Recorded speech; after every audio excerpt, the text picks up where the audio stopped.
I should have known something was wrong when Diana Matthews insisted on reviewing all the wedding speeches a week before the ceremony. Just to maintain the proper tone, she said, her perfectly manicured hands smoothing her Chanel dress. We can't have anything inappropriate at the country club. By inappropriate, I knew she meant my family, the working class people she'd spent the last 2 years subtly degrading at every opportunity, especially my father, who had raised me alone after Mom died, driving his truck across the country to put me through college. Your dad's speech, Diana said during our final wedding planning meeting, her nose wrinkling as she held my father's handwritten pages like they might contaminate her. It's rather quaint, isn't it? I bit my tongue, something I'd gotten good at since getting engaged to her son James. Dad spent weeks working on it. She set the papers aside. Well, we'll see what we can do to make it more suitable. I should have pressed her on what that meant. I should have insisted she return the speech right then. But James had begged me to keep the peace until after the wedding. Mom's just set in her ways, he'd say. Once we're married, things will settle down. What I didn't tell James was that I'd been investigating his mother for months. It started when I overheard her at the nursing home where her mother, James's grandmother, Eleanor, was staying. I had gone to deliver some paperwork Diana had forgotten to sign, only to hear her voice drifting from behind a partially closed door. Just sign here, Mother, Diana was saying. It's nothing important, just some routine paperwork for your care. Something in her tone made me pause. I'd worked as a paralegal long enough to recognize when someone was trying to hide something. I pulled out my phone and started recording, a habit from my job when something felt off. But the house? Eleanor's voice was weak. Your siblings.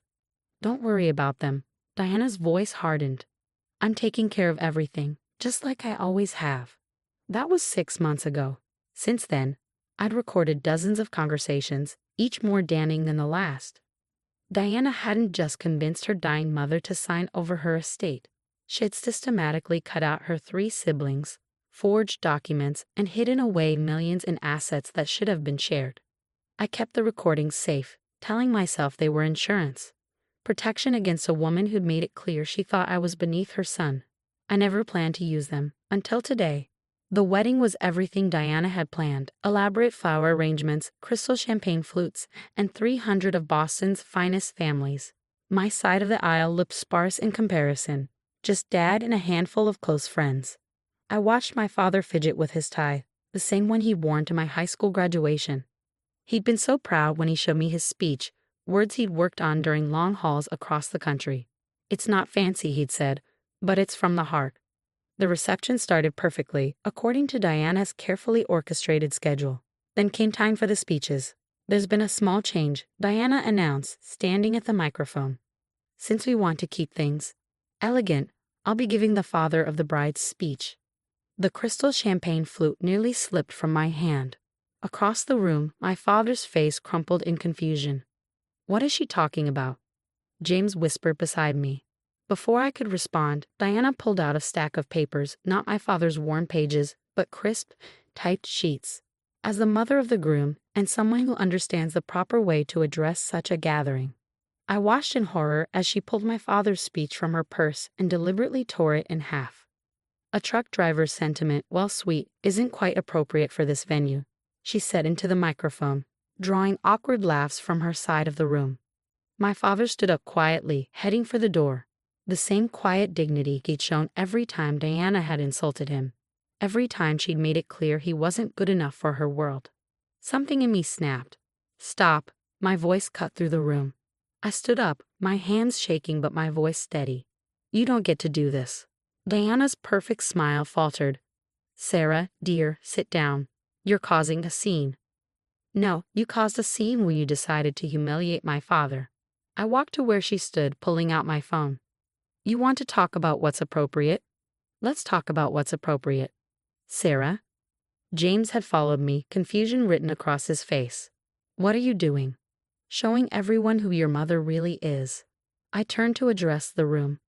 Before I play this, I want to apologize to James's aunts and uncles, who I know aren't here today. Now I understand why Diana's face went pale. You don't know what you're talking about. The first recording filled the elegant ballroom, Eleanor's frail voice echoing through the speakers. Diana, you promised the lake house would go to Robert.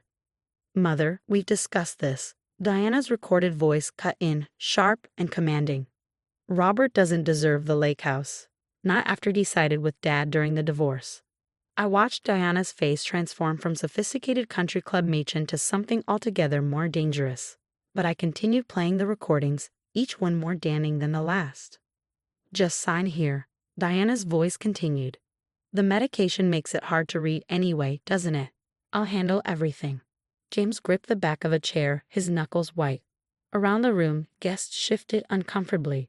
Wine glasses frozen halfway to lips, forks suspended over untouched wedding cake. Sarah, Diana's voice was eerily calm. Turn that off right now. Instead, I switched to another recording, this one from just 2 weeks ago. Everything's almost done, Diana was saying to someone. Once Eleanor passes, no one can contest it. The money's already been moved offshore. Robert, Anne, and Mary won't see a penny of their inheritance. That's what they get for being ungrateful children. My God, someone whispered from the crowd. I recognized Mrs. Henderson, Diana's bridge partner. That's why Eleanor changed her will. Diana lunged for my phone, but James caught her arm. Mom, stop. His voice cracked.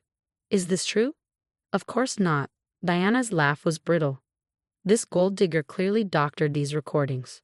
She's trying to ruin our family's reputation. Like you ruined your siblings, I challenge. Should we play the part where you laugh about Robert losing his house? Or how about when you forge Anne's signature on the property transfer? From the back of the room, my father stepped forward. In his hands were the torn pieces of his speech. I may be just a truck driver, he said quietly, but at least I earned every dollar I have honestly. Diana's perfectly composed mask finally cracked. You have no idea what it takes to maintain our position in society. The country club memberships, the charity boards, the right schools. It all costs money. Money that wasn't yours to take, James said. His face had gone ashen. That's why Aunt Mary wouldn't come to the wedding. Why Uncle Robert stopped talking to us years ago. They were weak, Diana spat. Your grandfather built an empire, and they would have squandered it on their middle-class lifestyles and public schools. The silence in the room was deafening. I could see James's world crumbling as every childhood memory was rewritten with this new understanding. How much? He asked quietly. How much did you steal from them? I answered before Diana could lie. 2.3 million. Plus the lake house, the summer cottage, and your grandfather's art collection. I have all the documentation.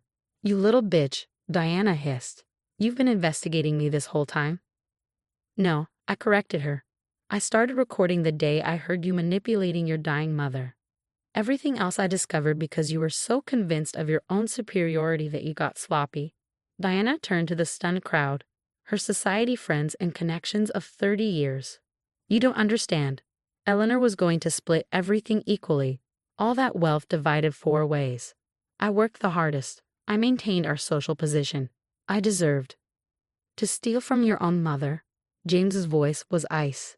To destroy your siblings' lives. I did it for you. Diana grabbed James's arm. Everything I did was to ensure you have the best life, the right connections. And you're going to let this truck driver's daughter ruin everything. James pulled away from her grip. The only person ruining everything is you, Mom. Sarah's father might be a truck driver, but he'd never steal from his family. He'd never tear up someone's heartfelt words because they weren't elegant enough. I watched Diana's eyes dart around the room, seeing her carefully constructed world dissolving. Her country club friends were already gathering their purses, making discreet exits. The waiters weren't even pretending not to listen anymore. I'm calling my lawyer, she announced, fumbling for her phone. This is slander. I'll sue you for every penny your father ever earned driving that truck. Actually, I said calmly, I already sent copies of everything to the district attorney's office. They're very interested in the forged documents and the offshore accounts. The color drained from Diana's face. You're bluffing. Like you bluffed to your mother about those routine care documents she was signing? I held up my phone again. Should we play that recording for everyone? Before she could respond, the ballroom doors opened. 2 men in suits entered, followed by a uniformed police officer. Diana Matthews, one of the suits called out. I'm Detective Morrison, We'd like to ask you some questions about your mother's estate." The next few weeks passed in a blur of legal depositions and family revelations. Diana was arrested that night, what should have been our wedding reception. The image of her being led out in handcuffs, still wearing her custom-made mother of the groom dress, made the local papers. But it was the aftermath that proved most challenging. James insisted we postpone our honeymoon to deal with the family crisis. His first priority was reaching out to his estranged aunts and uncles. "I should have known something was wrong," he said one night, sitting among boxes of financial records in our apartment. "All those years, Mom said they were jealous of our success, that they chose to cut ties with us. I never questioned it. I found Uncle Robert first, living in a small apartment in Milwaukee. He'd lost his construction business after Diana blocked him from accessing his portion of the family investment funds. Aunt Mary was teaching high school in Florida, having sold her jewelry collection to pay for her daughter's medical bills that should have been covered by her inheritance. Aunt Anne had passed away 2 years ago, never knowing why her mother had seemingly cut her out of the will. The reunions were painful but healing. Robert broke down when James apologized for believing Diana's lies. Mary hugged me and whispered, "Thank you for exposing the truth." Eleanor, still in the nursing home, had moments of clarity when told what Diana had done. "I knew something wasn't right," she said, holding James's hand. But Diana was so insistent, and the medication made everything so fuzzy. The DA's office moved quickly, building a case against Diana that went beyond just the inheritance theft. They uncovered decades of financial manipulation, forged documents, and tax evasion. She'd been skimming from charity funds too, another revelation that shattered her social standing. James insisted on using our wedding fund to help his aunts and uncles with legal fees to reclaim their inheritance. The lake house was returned to Robert, as Eleanor had originally intended. Mary's daughter finally got the medical treatment she needed. My father, true to his nature, stayed above the fray. "All that money," he said, shaking his head, "makes people lose sight of what really matters." 6 months after the failed wedding, we had a simple ceremony in my father's backyard. This time, when Dad stood to give his speech, no one tried to stop him. "I'm just a truck driver," he began, pulling out those same worn pages Diana had torn. "I've spent my life moving other people's precious cargo across this country. But the most precious cargo I ever carried was my daughter. And today, I'm entrusting her to your care, James. Not because of your family name or your bank account, but because you proved you value truth and justice more than social standing." James, who'd grown up hearing only polished country club speeches, wiped tears as my father spoke from his heart. We did eventually find Diana's offshore accounts, all $2.3 million. The money was returned to Eleanor's estate to be divided as originally intended. Diana, facing multiple felony charges, accepted a plea deal, 8 years in prison and full restitution. The last time I saw her was at the sentencing. She'd lost her sophisticated veneer, her designer clothes replaced by a standard jumpsuit, but her final words showed she still didn't understand. "I gave you everything," she told James. "The right connections, the right upbringing. And you threw it all away for what? Some truck driver's concept of justice." James squeezed my hand and replied, "No, Mom. I chose truth over lies, family over fortune, and love over social status. Dad would have been ashamed of what you did." 1 year later, we gathered at the restored lake house for a family reunion, the first in 15 years. Robert's construction business was thriving again. Mary's daughter was healthy and starting college. Eleanor, now living with Robert, was clear-headed enough to enjoy her great-grandchildren playing on the lawn. As I watched James with his reunited family, my father joined me on the porch. "You know what I realized?" he said, gazing at the scene. "All those miles I drove, all those roads I traveled, they were nothing compared to the journey that brought us here." I leaned my head on his shoulder, remembering the torn speech, the recordings, the moment of choice in that elaborate ballroom. "Sometimes," I replied, "the most important cargo we carry is the truth." Inside my pocket, my phone buzzed with a news alert. Diana's appeal had been denied. But looking at the healing family before me, James playing with his cousin's kids, Robert and Mary planning holiday gatherings, Eleanor contentedly watching it all, I realized Diana had already lost something far more valuable than money or social status. She'd lost the chance to understand that real family worth isn't measured in inheritance figures or country club memberships, but in the honest words of a truck driver's speech and the simple truth of love. James caught my eye from the lawn and smiled, the real, unburdened smile of a man who found his way home. And I knew that sometimes the happiest endings don't come from perfect wedding receptions, but from the courage to stand up for what's right, even when it costs you everything you thought you wanted.